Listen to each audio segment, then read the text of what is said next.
Naku po, galit na galit itong si DILG Secretary Junvic Rimulya patungkol dito sa nangyayaring hindi malinaw, no, na pagkamatay di umano ni Undersecretary ng DPWH na si Catalina Cabral. Tapos hinahamon nitong mga kababayan natin na abay, syempre, no, hindi mo talaga pwedeng diktahan yung perspective ng mamamayang Pilipino dahil ang pinag-uusapan dito dapat may ebidensya. Kung sinasabi ninyong namatay, ang taong bayan naman talagang hindi naman basta-basta maniniwala kung wala kayong naipapakitang mukha, di ba? Bakit ito si Jumbic Remulla galit na galit, ha? Sinabihan niya yung mamamayang Pilipino na kung gusto ninyo, mag-volunteer kayo doon. Pumunta kayo doon sa lugar na pinangyarihan at try nyo daw tumalon doon o di kaya magpahulog. Tingnan daw natin kung hindi ba magkabali-bali yung katawan mo or sabi niya kasi wasak na wasak yung mukha, putok yung ulo sa likod, no? Bali-bali yung katawan, no? May point ka naman, John Vic Rimulya. Pero ang pinag-uusapan dito, dahil itong si Undersecretary Cabral, DPWH nagtatrabaho. Ang sinisecure lang dito ng mamayang Pilipino, John Vic, yung totoong nangyari talaga. Kasi meron nakitang picture na mukhang magkaiba doon, no? Sa itsura pa lang, kahit hindi masyadong malinaw, kahit nakatalikod yan, mukhang hindi nga si Ma'am Catalina Cabral. Kung baga, hindi mo maisasantabi na parang photo ops lang. Kasi kita mo to, ayan, meron bang ganyan na kung sinasabi niya nagmumuni-muni, no? At parang may pinagdadaanan, bakit nakangiti pa itong driver niya? At sinong maniniwala sa mga ganyang estilo ng para bang kailangan may dokumento bago mangyari ang lahat ng yan? Palaisipan po. Hindi mo masisisi yung pananaw ng mamayang Pilipino dahil ginagawa nyo lang sa kwento. Ipakita nyo sana no, yung totoong kung sa kanya man yung katawan na yun, dapat mayroong video na kita talaga yung pagmumuka. Pero nakikita naman sa balita, balot na balot. Hindi ba? Kung nahulog, within 24 hours, nakuha agad, ganun na ba talaga kalala at kabaho? Bakit balot na balot? Yung buong katawan? Di ba? Pag kayo po ay may iniimbestigahan, ano pala yung basihan nyo, Mr. DILG Secretary? Hindi ho ba kailangan natin ng konkretong ebidensya laban sa mga akusasyon, aligasyon, kung anumang katotohanan, kung namatay, condolence po, kung totoo man yan. Pero pag inilibing yan, na walang publicity na ipinakita na siya nga ba or yung tugma ba, kasi yung pamilya or ang asawa nag-deny na ano na ng waiver na hindi sila papayag ng ma-autopsy. Dalawa lang yung ano natin diyan, kung ayaw ipa-autopsy, ginagalang natin, no? Pero hindi rin natin pwedeng isintabi, baka ayaw ipa-autopsy kasi din baka pag na-autopsy yun malalaman, no, na magkaiba yung katawan na na-recover or nakuha nila doon sa talagang katawan ni Yusek Cabral. Kahit sabihin natin nagpa-DNA, iba pa din yun, Mr. DILG Secretary. Masyado nyo lang kasing dinadivert yung kwento. Eto, isa pang pruweba, panoorin po natin yung video na nakunan, no, ng dashcam doon sa dumadaan doon sa may Benguet. Akalain mo yun, ang layo ng lugar ng pinangyarihan.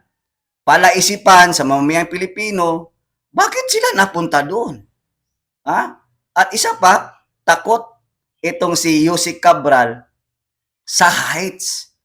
Anong ginagawa nila doon? Kung nagmumuni-muni, Ang daming lugar na pwedeng pagmunihan kung mayroong pinagdadaanan, stress ka dahil ikaw itong nalalagay sa kontrobersiya ng DPWH, samantalang yung talagang sekretary ng DPWH, ayun, pinaalis na, safe na, no? Yung baga yung stress ng DPWH manibunuan, parang nabunutan ng tinik. Ha? Di ba? Kung ikaw ay nagmumuni-muni, bakit doon talaga sa Benguet? Doon sa Cannon Road? Ang layo-layo noon. At isa pa, ang dami talagang pwedeng pagmunihan doon talaga sa Bangin. Panoorin natin itong video. Clips lang po ito. Credit to the owner. Okay to kasi no, para mas maliwanag at malinaw na kung tugma ba itong describe nila sa katauhan. Kahit nakatalikod, hindi malinaw. Totoo ba to? Or talagang photo ops lang? For viewing lang? For documentation lang? Pero hindi mo maalis sa kababayan natin na magdududa. Kasi normal po ito, demokrasya po ito. So, dapat hindi ka magagalit sa sambayan ng Pilipino kasi kanya-kanya tayong perspective. Iba yung pananaw mo, iba yung pananaw din natin. Hanggat walang ebidensya nakikitang talagang mukha ni Yusek Cabral yan, mananatiling blanco sa kaisipan ng mga mamayang Pilipino. Ito po yung video.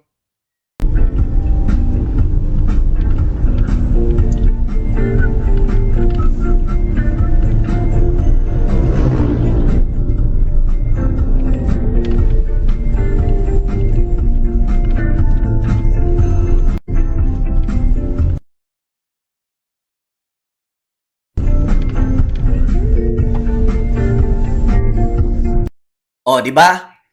Unang ebidensya na makita mo na parang magkaiba, no? Yung aura, yung itsura, yung balat, yung forma, yung hugis ng katawan. 'Di ba? Kahit hindi sabihin natin hindi tayo familiar kay Yusek Cabral, pero makikita mo na na parang medyo taliwas talaga kahit sa figure, kahit sa kutis ng kanyang balat, magkaiba talaga. At isa pa, panoorin din natin to. Noong sinabi ng kanyang driver na iniwan niya itong kanyang madam, di ba? Di ba? Kung ikaw po ay personal driver, ako hindi naman tayo naging driver. Pero alam ko may mga protocol diyan. Pag sinabi ng yung amo na dito lang ako, balikan mo ko ng ganito ganyan, magmuni-muni ako, ang driver, kasi bilang driver, kung wala namang bodyguard, so ibig sabihin, bodyguard driver, hindi mo pwedeng iwanan yan, lalong-lalo na alam natin na public figure yan. Hindi mo basta-basta pwedeng iwanan sa isang harap na katabi Bangin.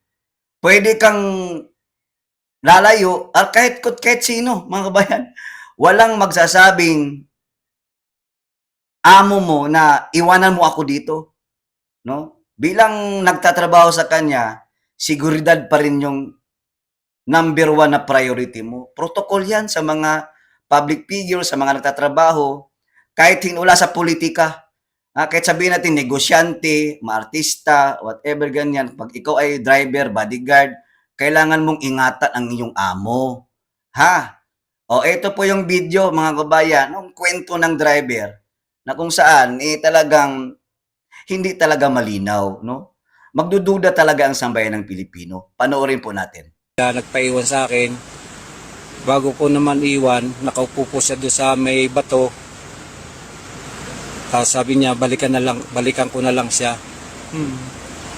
Pagbalik ko po siguro 1 hour, nakita ko, binalikan ko, wala na po dito. Hindi ko naman alam naman ganun po ang mangyayari. Nung bumibiyahe po kayo, wala po siyang wala naman po siyang kinukwento sa akin na kung meron siyang problema, wala naman po kinukwento sa akin. Di ba? Mukhang doon pa lang sa statement, makita mo na parang Para lang ito yung sabi din ng mga kababayan natin, no? Na hindi nagsasabi ng katotohanan ng driver. Hindi ka panipaniwalang iniwanan niya, no, ng ilang oras, whatever, tapos saka na binalikan. Alam niya Ha? Alam niya na kung doon man talaga iniwan niya si Yusik Cabral, kung ikaw yung driver, mag-aalala ka. Kasi unang-una, hindi naman matao yung lugar na yon. At saka, sinabi ko na sa inyo na questionable yung sinabi nilang doon magmumuni-muni ang isang Yusik Cabral. Professional yan. Kahit sino, walang magmuni-muni sa lugar na harap mo ay bangin. Pwedeng sabihin mo muni-muni doon sa restaurant, doon sa mga magagandang lugar, magagandang tanawin. Sinabi na nga ni Yusik Cabral, takot siya sa heights. Di ba? Doon papasok yung mga kwento ninyo base dito sa video nating pinalabas kanina na nakitaan na mayroong nakaupo dong babae. Pero hindi malinaw at hindi rin talaga tugma, no? Base sa figure, base sa balat, sa kutis, talagang palaisipan talaga mga kababayan natin. Kaya wag naman po ganoon, Secretary DILG John B. Cremulya. Hindi niyo po kasi maluloko ang taong bayan, Social media is napaka-powerful na ngayon. Ang taong bayan ngayon ay masyado nang involved, no, sa mga pangyayari sa loob ng bansang Pilipinas. Kasi nga hindi na nga naiintindihan ng mga kababayan natin bakit nagkakaganito yung bansang Pilipinas natin. Ang dami ng mga nangyayaring dinadaan nyo na lang sa kwento, ebidensya po ang kailangan natin. Kung kayo po ay nag-iimbestiga, how come na makapag-decide kayo nang wala naman talagang aktual na makikita? Di ho ba? Anong sabi ni John Vic? Di ba?